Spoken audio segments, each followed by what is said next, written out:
بسم الله الرحمن الرحيم والصلاة والسلام على أشرف المرسلين. Assalamu alaikum wa rahmatullahi wa barakatuh. Chers étudiants, nous continuons donc nos cours à distance. Aujourd'hui, il s'agit du premier G du cours Initiation à la recherche destiné aux étudiants du semestre 4, groupe 3 et 4. Alors, avant d'entrer en la matière, une remarque est de mise. Donc, comme pour ce qui est du module Initiation à la linguistique, ce cours aurait dû être dispensé aussi en première année de licence et non en fin de deuxième année. En effet, les élèves que vous étiez, donc l'élève fraîchement promu au rang d'étudiant, entame sa vie de chercheur aussitôt avoir entamé son cursus universitaire. Les éclaircissements à ce sujet seront présentés dans ce qui suivra. Pour ce qui est des objectifs généraux, il s'agira de permettre à l'apprenant de s'impliquer foncièrement, profondément dans son statut de chercheur, dès ses premiers pas dans ce nouvel environnement, dans cet endroit idoine à la construction du savoir qu'est l'université, et d'entrer par là même, et ça est très important, d'un bon pied dans la société du troisième millénaire, celle de l'information et du savoir. En effet, ce module a pour principal objectif de faciliter ce passage du statut de l'élève simple réceptacle à celui de l'élève chercheur, c'est-à-dire d'étudiant. Quelle promotion! Autrement dit, l'étudiant doit prendre conscience de son nouveau statut que résume l'équation suivante. L'élève plus la recherche égale étudiant.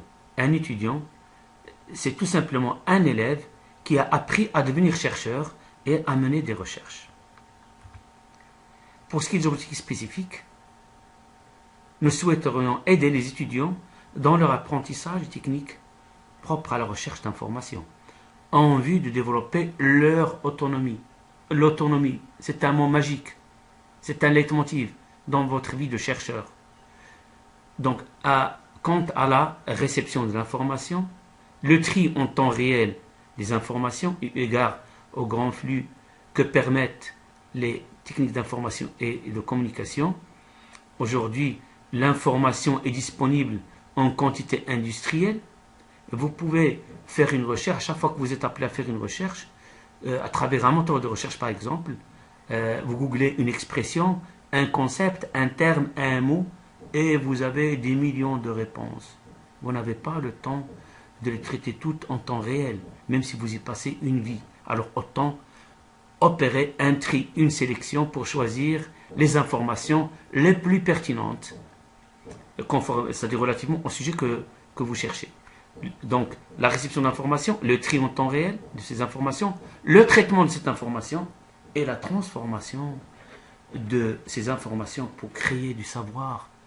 Telle est la condition sine qua non pour intégrer cette société du troisième millénaire, dite post-industrielle, celle de l'information et du savoir.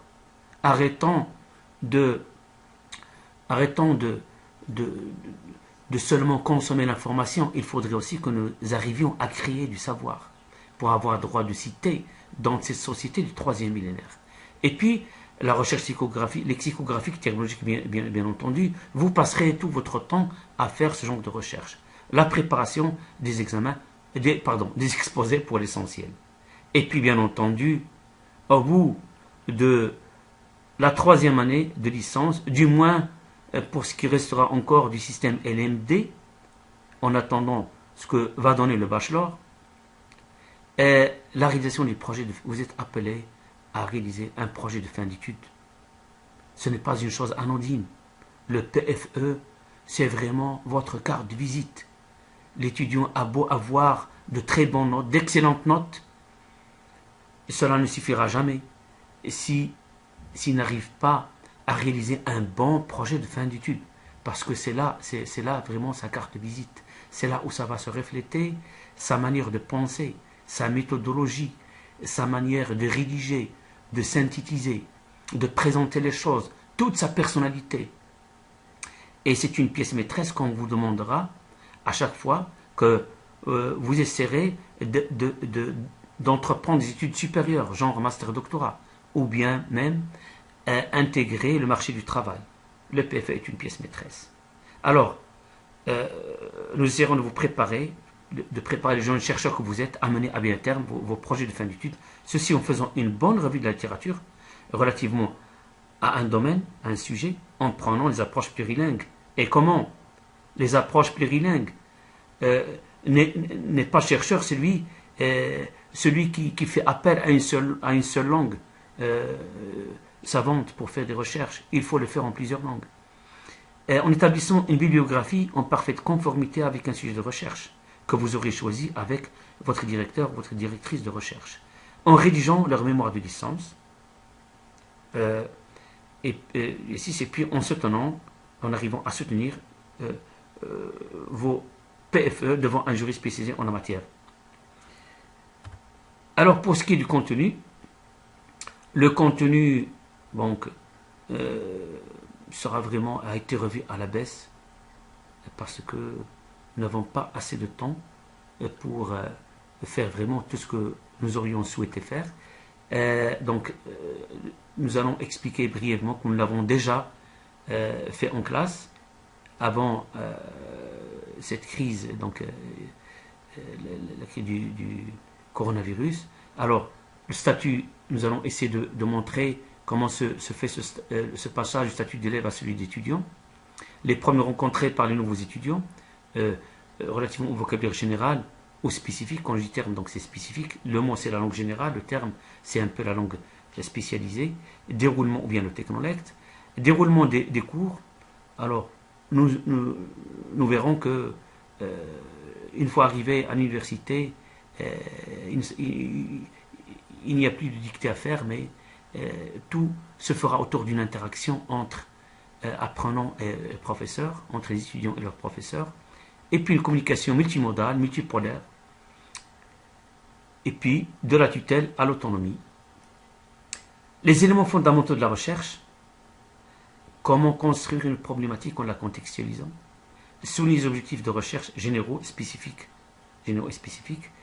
poser les questions de recherche les plus pertinentes, conformément à votre problématique, et puis émettre les hypothèses adéquates. Telle est l'ossature que devrait respecter tout chercheur qui voudrait se conformer donc aux exigences de la recherche scientifique. Puis les techniques de rédaction et d'auto-évaluation. Nous allons passer en revue un peu voir comment recueillir les données, construire un bon corpus, analyser ce corpus et puis rédiger l'analyse, rédiger la synthèse. Et puis l'étape finale, c'est arriver à co-évaluer, s'auto-évaluer, préparer l'exposé final de la prestation de soutenance et puis enfin être évalué par un jury de soutenance. Une bibliographie non exhaustive, vous aurez largement le temps donc de la revoir. Et puis, à la barakatillah, nous allons entamer le premier point. Là, ce ne sont vraiment que des rappels puisque nous avons vu tout cela en classe. Là, vraiment, pour que vous arriviez à vous retrouver. Et donc, j'ai essayé donc de vous redonner tout ça de manière très succincte pour que nous puissions aller tous de l'avant de manière étape par étape, step by step, pour vraiment arriver avec un output qui soit satisfaisant pour tout le monde. Alors notre point de départ, c'est un problème de taille. Le problème, c'est le problème qui a trait à l'enseignement-apprentissage des langues et les langues de l'enseignement-apprentissage. La distinction étant faite ici, quand je parle de l'enseignement-apprentissage des langues, c'est que je fais allusion aux filières que j'appellerai métalinguistiques, c'est-à-dire dans la langue est en même temps objet et outil de travail, comme la linguistique ou toutes les disciplines relevant des sciences du langage. Et pour ce qui est des langues d'enseignement-apprentissage, là je fais allusion aux autres filières dites relevant des sciences exactes ou dures, comme les mathématiques, la chimie, l'informatique, et la biologie, la géologie, et j'en passe, du fait que, ici, ce qui est visé, ce n'est pas la langue. La langue est certes un outil, ce n'est qu'un outil, mais ce qui est visé, c'est la maîtrise de concepts relativement au champ du disciplinaire que je viens donc de spécifier. Là, il s'agit des disciplines non métalinguistiques. Et donc, ces distinctions entre l'enseignement-apprentissage et l'enseignement-apprentissage se posent avec plus d'acuité dans un pays plurilingue et pluriculturel comme le nôtre, comme le Maroc. D'autant plus que les systèmes linguistiques de l'enseignement-apprentissage sont différents des langues premières, pour ne pas dire maternelles, des étudiants. Ceci complexifie les modalités d'acculturation à l'écriture universitaire, surtout dans le domaine des sciences exactes, et compromet sérieusement les chances de réussite de nos étudiants dans leur parcours universitaire. Je crois même qu'il y a parmi vous ceux qui s'étaient déjà inscrits à la faculté des sciences, Semnaliya par exemple, et à cause de problèmes linguistiques, ils ont finalement renoncé et puis ils ont rejoint d'autres établissements dits à accès ouvert. Alors pourquoi l'écrit? Pourquoi l'écrit avant l'oral? Quand je dis avant l'oral, c'est que l'oral aussi sera pris en compte, mais d'abord l'écrit. Les travaux de Goody sur l'écriture mettent en évidence le rôle de l'écriture dans la production des connaissances et dans l'accès aux modes de pensée spécifiques aux disciplines ou aux professions. Les recherches de Delcambre et Donnay essaient de mettre plus de lumière sur les relations entre l'écriture à l'université et la construction des savoirs et les difficultés rencontrées par les étudiants confrontés à de nouveaux savoirs. Là, il suffirait de rappeler que vous et moi n'avons pas cette belle langue que le français, donc comme langue première, donc nous l'avons appréhendée à travers l'écrit, d'autant plus que les occasions de la pratiquer vraiment au niveau de l'oral se font de plus en plus rares. Donc, pour ce qui est du français, comme première langue étrangère du Maroc, c'est pour nous une langue d'abord donc de l'écrit. Là, quand je dis nous, je fais allusion à l'enseignement public, l'enseignement supérieur, donc relevant du secteur public. Pour ce qui est du privé, c'est une autre histoire. Pourquoi les écrits scientifiques? Dont bien entendu les sciences du langage. L'accent est mis sur les écrits scientifiques, sciences dites exactes, mais aussi sciences humaines et sociales, car selon Marie-Christine Poé, ils représentent, c'est-à-dire les écrits scientifiques, la caractéristique sans doute la plus importante des études supérieures, en réception comme en production, et donc un enjeu essentiel dans la formation des étudiants, surtout dans l'enseignement des disciplines scientifiques. Les écrits universitaires font partie de ce qui est connu sous l'appellation littératie universitaire. Mais qu'entendons-nous par littératie universitaire? Les littératies universitaires, encore discours universitaires, recouvrent, outre l'écriture scientifique, divers genres de discours qui peuvent relever de l'écrit et de l'oral, comme nous l'avons déjà signalé, mais plus de l'écrit que de l'oral, aller du champ académique stricto sensu au champ professionnel en passant par des gens dits intermédiaires. Alors, l'étudiant marocain est appelé à appréhender de manière normale les discours universitaires, les littératies universitaires. Mais il se heurte à un grand problème, celui de la fracture sociolinguistique. C'est quoi cette fracture sociolinguistique? De manière succincte, elle renvoie à des métafractures très profondes, très foncières. Il faut remonter, il faut plonger dans l'historique, dans l'histoire de chaque apprenant pour pouvoir la comprendre à sa juste valeur.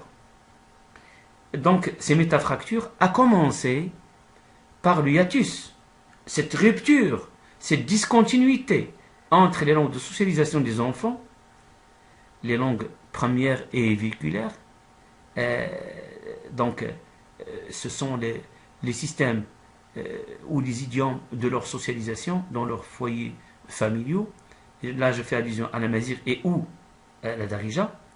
Et celle de leur scolarisation, ce sont des langues non maternelles, l'arabe standard et le français. Bien entendu, non maternelle, ça ne veut pas dire que que l'arabe standard et le français ont le même statut. L'arabe standard a un statut à part, chose à laquelle je vais revenir très, très prochainement. Ensuite, surviennent d'autres fractures. Et oui, l'arabisation qu'on incrimine à tort, c'est une arabisation en fin de compte qui a été exclusive et fragmentaire, parce qu'elle a concerné seulement le primaire, le collège et le lycée, c'est-à-dire le cycle préuniversitaire. Et on se demande toujours pourquoi on n'a pas voulu continuer au niveau du supérieur. Donc, cette arabisation exclusive et fragmentaire n'a pas été accompagnée de l'arabisation du marché du travail, de la finance et d'autres secteurs vitaux de la vie sociétale, du moins au Maroc. Ces inégalités langagières ne font qu'accentuer le sentiment d'insécurité sociolinguistique chez nos apprenants, élèves, étudiants, et puis d'autres types d'apprenants, comme ceux de la formation professionnelle, par exemple. Conséquence, nous soulignons d'emblée, à la suite de plusieurs chercheurs, que l'une des causes essentielles de l'échec scolaire et universitaire est l'impossibilité d'adaptation de nos étudiants, c'est-à-dire de nos futurs chercheurs, aux littératies et discours universitaires. C'est-à-dire que nos étudiants entament d'un mauvais pied le domaine de la recherche. À quoi renvoient ces littératies et discours universitaires? Ce sont des choses que nous avons largement passées en revue en classe pour gagner en efficacité et en efficience, et pour que nous puissions continuer de manière normale et puis étape par étape, step by step. Il vous revient donc de nous en rappeler l'essentiel. C'est bien avec l'analyse de vos réponses que nous allons entamer la suite de ce cours. À ce sujet, donc je saisis cette occasion pour remercier les autorités académiques dans notre université, surtout ceux de la faculté des lettres et des sciences humaines de Marrakech, pour les efforts qu'ils ne cessent de déployer.